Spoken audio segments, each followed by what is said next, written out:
if I'm able to elevate you, you elevate me, and the room is in a lot better of a situation. sure. You know what I'm saying? And now I feel like more so you can trust me that I'm gonna be on your side when it comes sure. to, you know what I'm saying, fighting these battles. And I know there's a lot of them that come with it. And, you know, that's one thing that if I were to tell my 18-year-old, 17, 18-year-old self, you know, that's what I would say. You have a good attitude, and, you know, you're still going through what you're going through, but you're still able to manage it to where it don't, like, flood your life or, like, just overtake your whole life. I think that's something I really learned from watching you and just working out with you and Kevin, and just, like, being very mindful of my mind during those times and seeing everything as just, like, you're good. It's still preparation that needs to be done in order to, you know, be able to sustain in the real world outside of basketball. 1, 2, 3, 4.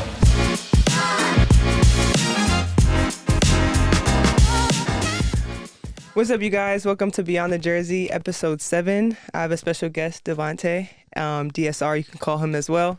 And before every episode, I always read out the accolades so they can know who I'm talking to. You know, So they got to give them a little rundown of who I'm talking to. Okay. So your freshman year at Georgetown, you were Big East All-Rookie selection, which is impressive anywhere, especially in the Big East for the men.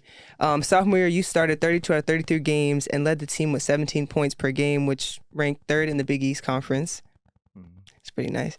The following year, you were named Big East Preseason Player of the Year, and then you scored 29 points in three times and reached 1,000 points. And now you finished 18th in scoring at Georgetown. Everybody give a warm welcome to DSR, Devontae. Appreciate you. Thank you for coming on. You already know. Appreciate you. So if a lot of y'all don't know, I work with DSR. He worked me out and trained. I kind of want to like start off with my first impression before I get into questions, because I was going to leave that to the end, but I think I'll move that to the beginning. I remember first workout, me, you, and Kevin were there.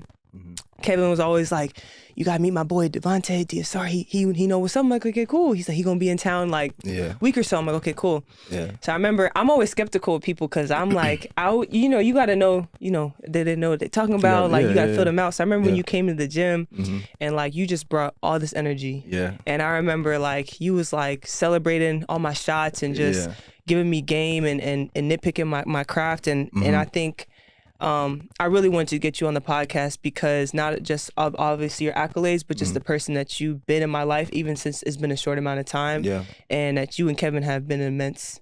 Like for me, like you guys have helped me in ways that y'all don't even know, that I don't even tell y'all all the time. Don't make me cry. And no, not too much. But just appreciate you being on. And we just want to start off with that just so they know like who you are as a person, well, sure. One, I appreciate you having me. You know, and it's been a pleasure to work with you as well. I do know, when we first met, Kevin was telling me about you, and, I'm one of those people that, I've experienced your space, you know what I mean? And I think you're super talented and, really gifted, and I think you're even more of a special person. I realized that, just throughout our workouts, your mentality and, we kind of got on the same plane just as much as, you're a workhorse, you know what I mean? And I was like that as an athlete as well, and, obviously that's common ground for us. But it was definitely a pleasure meeting you as well, and the future's bright for us. And appreciate you. We're gonna keep it rolling. So only up from here. Of course. All right. So the first question we got. So you were named Big East All Rookie your first year. What was the biggest challenge you faced transitioning to college basketball? Well, coming out of high school, I was dealing with a lot of injuries and stuff too. So I would say the main thing was health. I didn't think there was anything talent-wise, skill-wise, or, anything that I couldn't do as far as playing on that level.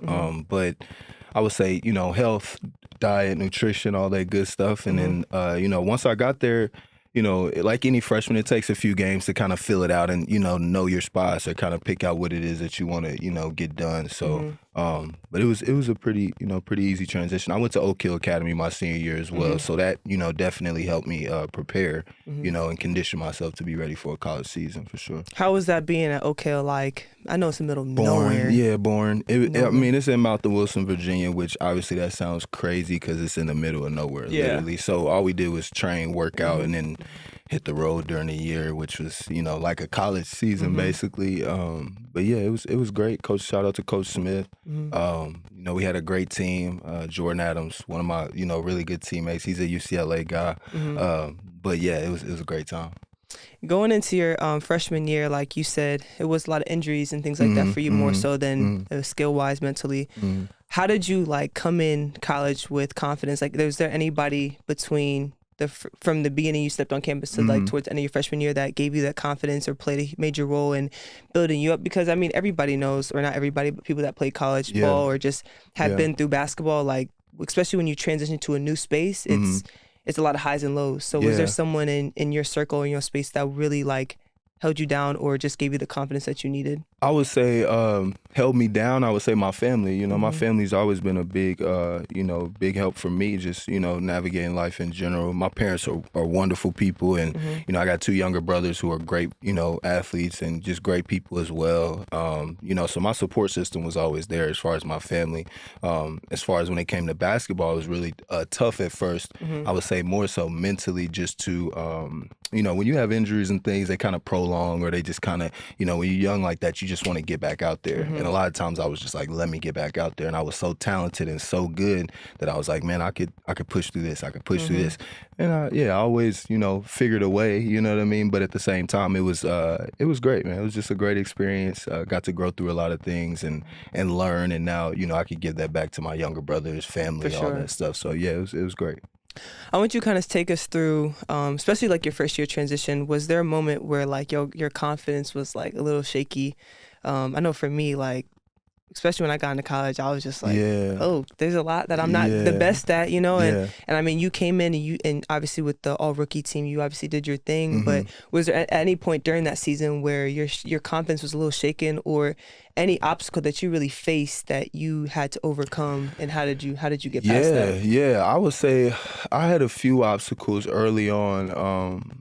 I would say one, I came off the bench as a freshman, and when you're a 4-star, 5-star recruit, you don't ever really think about coming off the bench. And so like practice would be crazy because like, I'm one of those people that like, I take those types of things personal. And so like, anytime we would get live in any drills or any like 5-on-5, I would just like destroy dudes, you know what I'm saying? And like I eventually, it got to the point where like I'm one of those like I'm just gonna keep doing it. And then I think my confidence came from like, there were other coaches and stuff who were like, hey, don't take those shots. We played in the Princeton, super slow offense. If you've ever seen it, it's pass, cut, screen, this and that, right? And I'm a gunner. So, when you play like that, it's kind of tough. And a lot of the coaches were like, hey, that's a tough shot. And I'm like, well, I'm here at 6 a.m. every day. I come to practice an hour early. I make sure I'm getting all the reps. So when you see me make it so many times, it's nothing you can say. So I think that's where my confidence came from. I was a workhorse. I want to kind of pause right there because I think that's not a lot of people's response when the coach say, oh, that's a bad shot, or, you coming off the bench. Where in your childhood or growing up did you learn how to hear criticism but not take on the negativity or maybe take on the tone of what's being said to you? Yeah. Also being coachable, but at the same time not just confining to a box. Like where did you learn that at? Because a lot of players struggle with that. I learned that from a few different places. I would say the main two were my uncle, his name's Kevin Gant. He's a head coach at my former high school back in Indianapolis at North Central High School now. He coaches my younger brother, Poppy. But it comes from him. He was like 3 or 4 years older than me, and when we would play one-on-one, he just, he always beat me. He was just smarter, a little bit sharper. And eventually I got bigger than him and used to bully me a lot. And I didn't like that. I just didn't like it. And I just remember over time, I just was like, one day I'm gonna beat you for sure, and then once I got to that size, and I remember we got in so many fights because I would almost beat him. I got game point, I would almost beat him. So my uncle Kevin Gant, and then I would say my mother was definitely the big disciplinary, just in our family in general. But she was the one who always was like, I'm very genuine and very, nice as a person. But I also have another side to me too when it comes to competitive things, just in general. And my mom, she just knew, how to tap into that competitive nature. And anytime she would say something that was very like triggering to me or something, that's when it would go from like, I'd have a game of 25, but the next day I got 50 or I got 45 or something crazy, just because the way she would, she knew what button to press, for sure, really for sure, for sure. But yeah, those are my motivators for sure. That's what's up. So going into transitioning to your sophomore year, you went to being like the leading scorer, coming off the bench, leading scorer. How did you take on that responsibility, and how did you even mentally prepare for that? Did you have conversations with your coach, in the off season or your exit meetings, and what did you do to make sure that you was at the best possible shape, best mentally to prepare and to be able to perform at such a high level, especially coming off the bench and playing with a bunch of really high level guys and taking on a major role that you didn't have the year prior? Yeah. So from my freshman year to my sophomore year, I met with a guy named Chris Smoot. He was a nutritionist. He was also a grad student at Georgetown at the time. Really good friend of mine, a mentor. But he was someone who I got tapped into basically with my nutrition, diet, all that stuff. So I was really preparing for the draft. Honestly, my goal was always 2 years and to leave from there and put myself into the draft or go to the league and things like that, which I knew I was very capable of. And he also, saw that. So that was kind of how I made such a huge leap in just tuning my skills. Pat the Rock, who's a skills trainer, he's big in the N1, world and stuff like that. But he was another guy who spent a lot of time just sharpening my handle, with my creativity, just with the game and stuff like that. So it was really good to have both of them. And then, in that time frame, I went to CP camp, LeBron's camp, like all that stuff too. So I learned a lot, just from some of those spaces and seeing how they operate and seeing how they work and stuff. And it was pretty cool of a transition to see those things kind of come to fruition. So yeah, it was great. Is there any mental preparation you did? Because I know it's different when you start a game compared to when you come off the bench. So how did you mentally prepare, and what are some tactical things that you did in the off season or even throughout the season when you had a bigger load or a lot of more pressure on you than you had in the prior year? What did you mentally do to stay locked in, but then to also still have that confidence on that you're capable? Because you said it your freshman year, you felt like you should have started, right? And I think that's the best mindset to have. But now you're in that situation. So how do you stay hungry when you got what you wanted, basically, or you're in the position that you want? How did you manage those emotions and those things?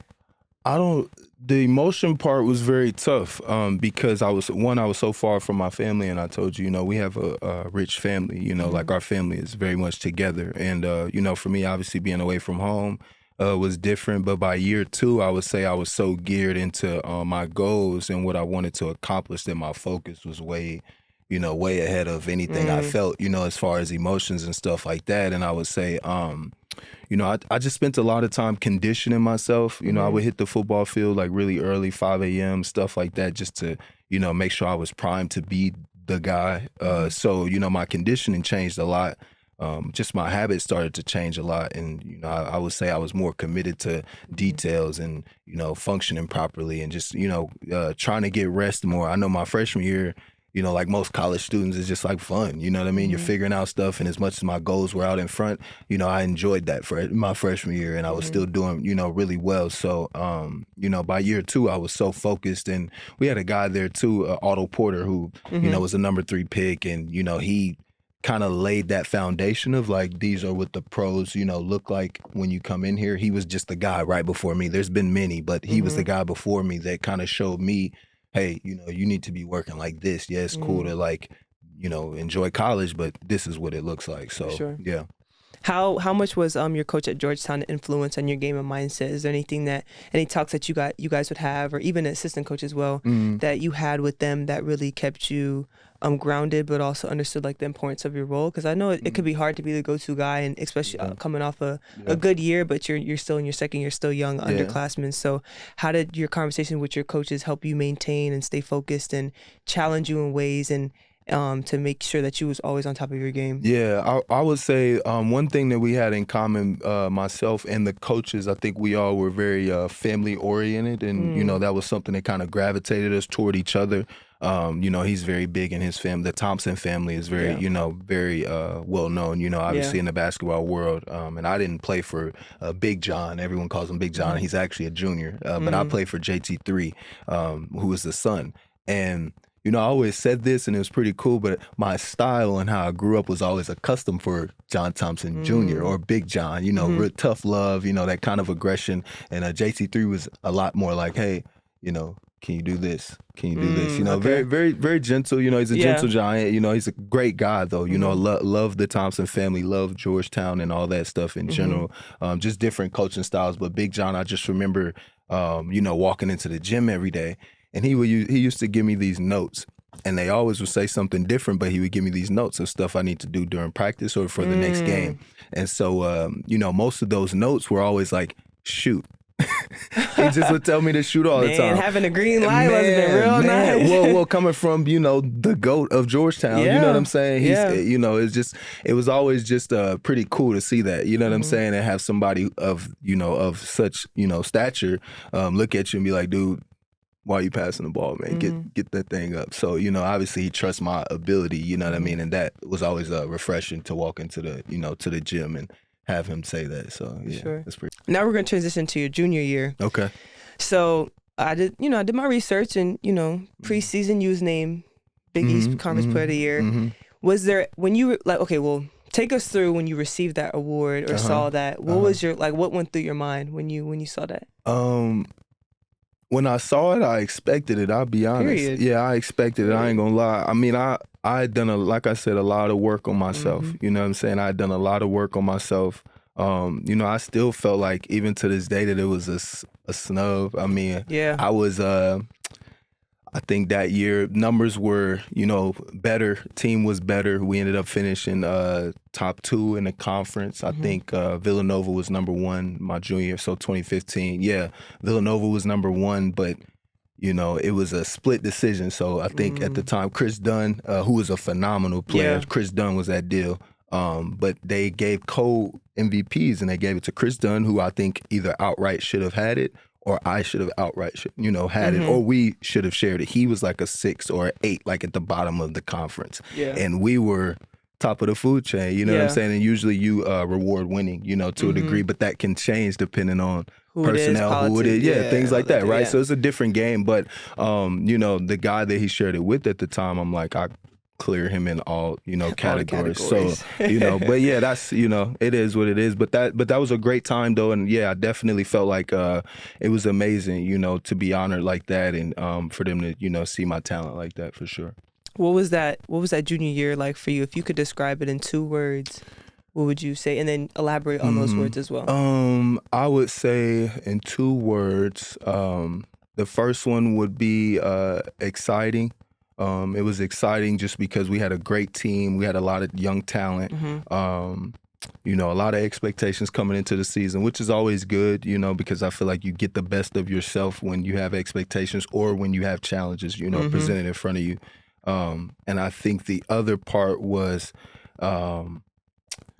tough, you know, just tough, because I was at a point where, you know, I was being asked to play a certain way and like transition to different things. So, you know, and it wasn't hard, you know, being a point guard or being a 2, like I feel like I'm a basketball player at the end of the day, you know, so I can interchange between those. But, you know, again, when you're, you know, specific in how you want someone to play, that changes things, you know, because then you start to focus on that more. So it was good though. All in all, it was great.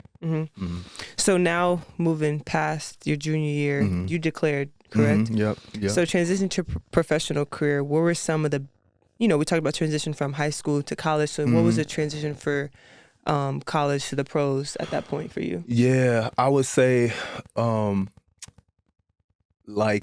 like most things, it's just the health piece, you know what I mean? Like, so the main thing right now that I focused on after playing, which is the irony, which is crazy, is, you know, just eating habits, sleeping habits, you know, stretching, just like the stuff that you just don't want to do as a player a lot of the time, right? But those things were important, you know what I mean? Those things were like a big piece to it. So now, anytime I talk to, you know, obviously like a talent like yourself or anybody, is just like, yo, you got to maintenance your machine. You know what I'm saying? That's your car. You know what I mean? You got to keep it clean, keep it sharp, take care of it, nurture it, and, you know, go from there, which, you know, that was something that I'm like, all right, cool. If I were to do one thing different, it would just be that nurture myself differently. Because I was just, you know, I enjoyed it while I was still working. And, I'm one of those people that will overwork. I will definitely go 3 times to the gym. I'll definitely go in there and, you know, at midnight, I'll go in there at, you know, 4 a.m. So, you know, with that being said, you got to learn how to also rest, recover, eat proper, do these different things, you know. Sure. So, yep.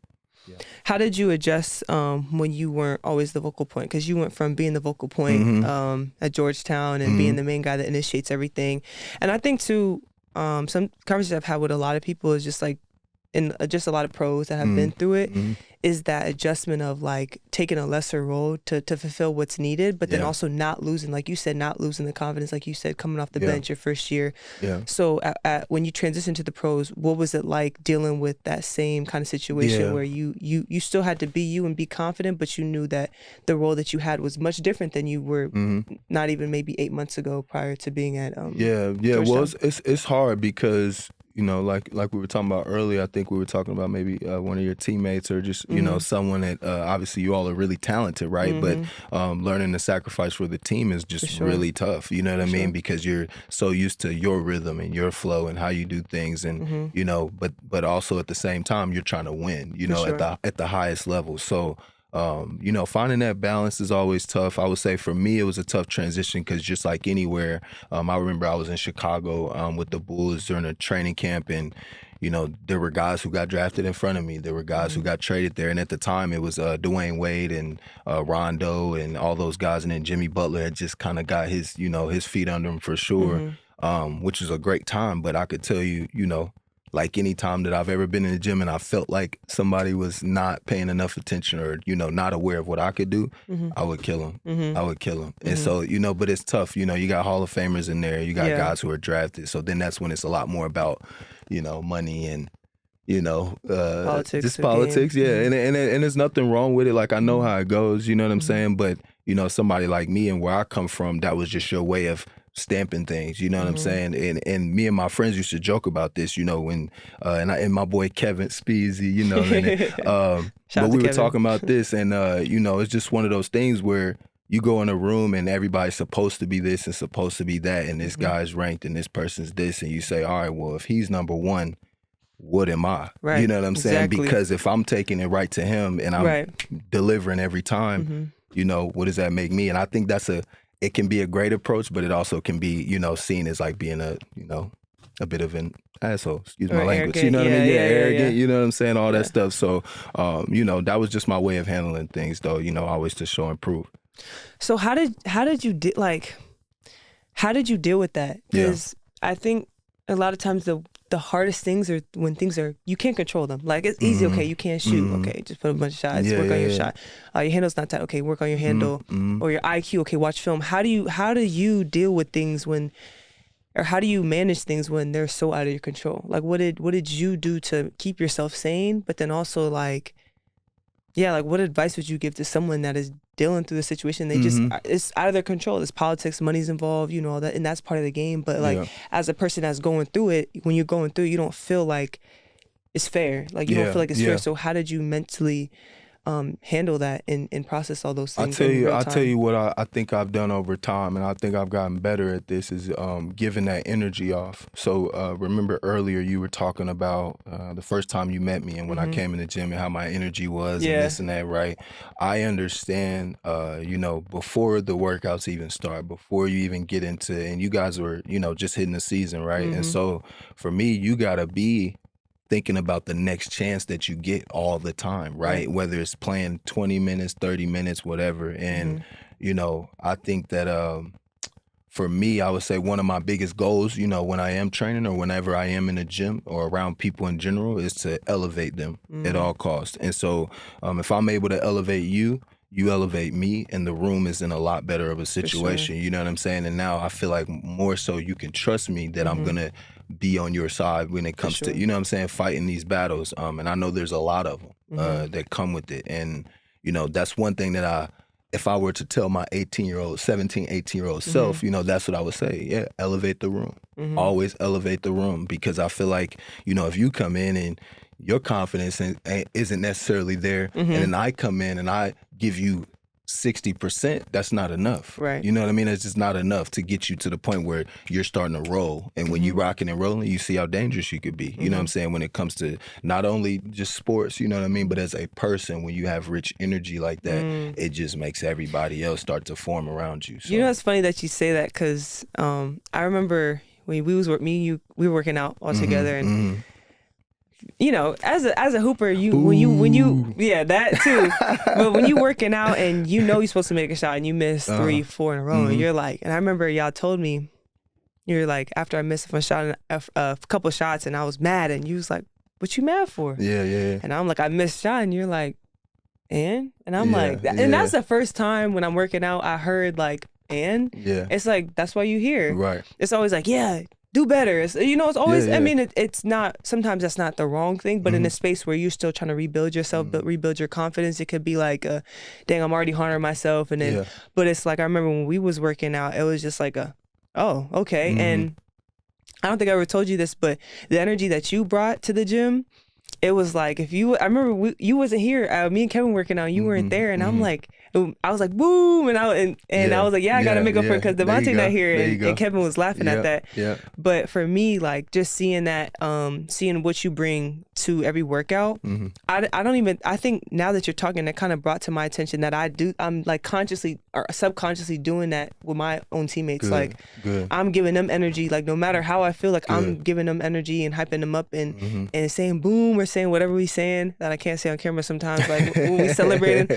But no, you're right. Like, I think I really realized that the energy that you give to yourself first and foremost is important, but then the energy that you give back to people, it's like a magnet. And you giving off rich energy and you hyping people up and you have a good attitude and you still going through what you're going through, but you're still able to manage it to where it don't like flood your life or like just overtake your whole life. I think that's something I really learned from watching you and just working out with you and Kevin and just like being very mindful of my mind during those times and seeing everything as just like you're good. Like you always say like when I missed, y'all be like, it's more reps. And like that's more all reps. it is. That's all it is, just more reps. And I think that mindset I've been able to kind of give to my teammates a little bit without even thinking about it. Like now that you say that, I'm because I'm around you guys so much that it's like it's rubbing off on me and stuff like that. Good. So. That's wonderful. That's wonderful. I love to hear that. I mean, to me, that means that I'm doing my job. You know what I'm saying? And I think that you look like you got a tear in your eye. Well, the way you're talking, Dom, about our workouts, he got a little teary-eyed. Just how wonderful it is. I'm like, dang, I can't be missing no more days. That's all it is. I feel great. No, I appreciate that for sure, man. That means a lot. Yeah. For sure. So kind of transitioning again to post playing and things like that. I think a lot of things that I've heard from people that aren't playing anymore is like an identity crisis. You're so used to waking up every day and performing, or even if you're not performing, you're working towards a goal, and if you're not playing, then you're in the off season, and there's always something to do. So for you, what was it like for you as you transitioned away from basketball or decided to stop playing? How was that period of time for you, and what did you do to make sure that, not saying that you had to have it all figured out what you was going to do next, but how did you transition into that, like mentally, emotionally, spiritually for yourself? It was tough. I'm not going to lie. It was tough. Just because, like you said, you identify with something for so long, and for me, I think, it was tough because even in my hometown, like I would go back home sometimes and people are always like, man, where you playing at? Or what are you doing? And this and that, and it's like, if I weren't, any good and I just like, I played and then I'm kind of, transition, whatever, then I feel like, people wouldn't ask so much, but they ask me all the time, you know what I'm saying? Yeah, and it's great, you know what I'm saying, that people acknowledge me, to be on that level, you know what I'm saying? So I do appreciate that a lot, but it's definitely tough, transitioning and, learning how to just function on a day-to-day. I mean, I would say one thing that, athletes get a lot is, you are enabled with a lot of resources. It's not even about can you function on your own. You just learn not to function fully, independently. You know what I'm saying? There's a lot of people who make sure you get treatment and make sure you get this. Yeah, make sure you get where you need to be and make sure you blah blah blah. So, a lot of the responsibility part is covered for you as an athlete, but when you get into the real world, now it's like, you got to figure out what you got going on, and that was tough for me at first, for sure, because I'm like, I'm used to getting all this stuff and I'm used to getting this and doing this, and, it can be tough, but when you realize, what you need to do and you can get your feet under you, for sure, I think it's, just a little bit more security and don't stress, you know what I mean? If you're an athlete or, a former athlete or on the line of, fence of what you're going to do, Just take a breather. I would say just think about, what you want to do while you're playing, which my mother was big on this, think when you go to school, think about what you want to do. Think about what you want to do. And I was always one of those people that was like, I'm going to the league. I'm going to the league. And even though that was the case, it's still preparation that needs to be done in order to, be able to sustain in the real world outside of basketball. So, I would say that's, it's definitely a transition, but you can beat it for sure. For sure. Last few questions. Okay. If you could describe, I kind of asked you to describe what was your sophomore year or junior year? I can't remember. Sophomore, junior in 2 words. Yeah. What would you describe your overall journey from Oak Hill to Georgetown to the pros and even now in 4 words and to elaborate on them?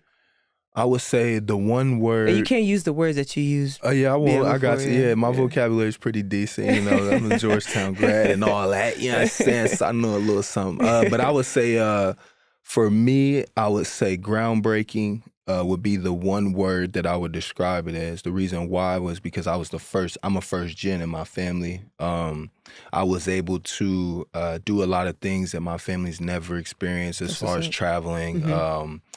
Games, obviously, playing in front of 30,000, 50,000. I remember our last game where Syracuse and Georgetown were both in the Big East was at the Carrier Dome, and I think it was like 90,000. We had to play at the football field, basically. So that was pretty amazing for that experience. And then, my family didn't travel a lot. We grew up in Indianapolis, you know what I mean? And once I was able to move around and, obviously get to college and do things like that and play as a pro, once I put that NBA jersey on, I was good. I was in the clear for myself, but everything else was more so for my family. I wanted to allow them to travel. I wanted to make sure they had opportunities to see all these things that, I see in myself, but I can't come home and tell these stories about things and know I'm the only one who's experienced them. So, I would definitely say groundbreaking because I have 2 brothers. One's going to graduate high school and he's a big time recruit and he's nice. He's super nice. Shout out to my boy Poppy Rivera. He's the one. And then my middle brother, Mateo Rivera, Cheesy, Little Cheese. That's my dog too. He graduated. He's a top 5 in assistant at his school. He went to Southern Indiana, went to the tournament, Final Four, did all that on the Division II level. And my foundation was always my family, just special people. And I was, glad that we was able to keep that together because a lot of families aren't like that. So, like I said, I would say groundbreaking is the word, no question. For sure. That's what's up. Hell yeah. What, if you were to leave a word of encouragement for the people that are listening, if they're transitioning from high school to college or taking on a big role or coming off the bench or in a situation or even just in general from what you've been through, a word of encouragement, what would you leave the audience with? Encouragement.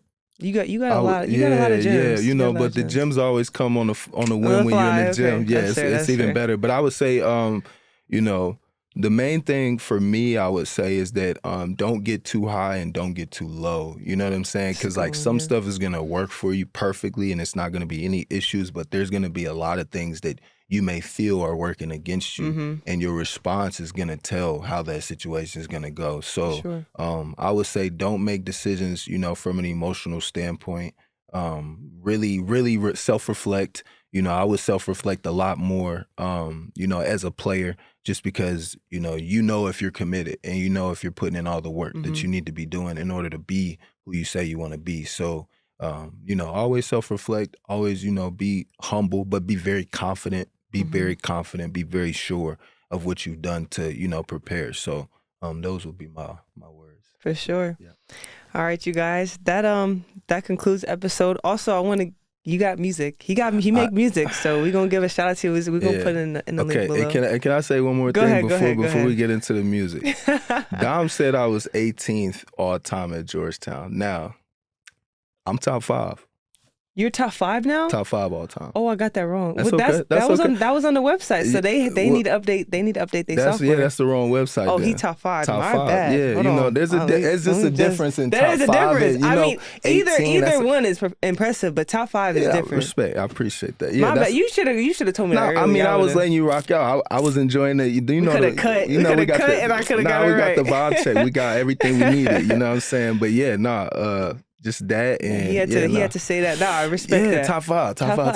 You know, top five. Nah, but yeah. But the music. What was you? You. I was saying yeah. y'all gotta check him out. I'm gonna put your music in the link below, so make sure you for tune into sure. him. Love, appreciate that. But no, appreciate you coming on for sure, telling your story. I mean, that's the goal of this podcast, is to tell your story, shed light on things that you've been through to help the people that are listening, and to really just give you a platform to speak your truth. I think you have an amazing story, and I mean, now I think your playing career is probably going to supersede now, because what you're doing now with people like me, you're packed in, and people that you're training, I think that goes even farther than the accolades. I mean, your accolades are extremely impressive, but I think too, what you've said and how you've impacted me as a person, like, that means the world, and you always gonna have a stamp in my life, for sure. So I really appreciate you. See that tear about to come back. You better stop playing with me, dog. I'm telling you. Nah, I really appreciate you saying that, for sure. You know, I think, you know, I always just think in situations like this, if I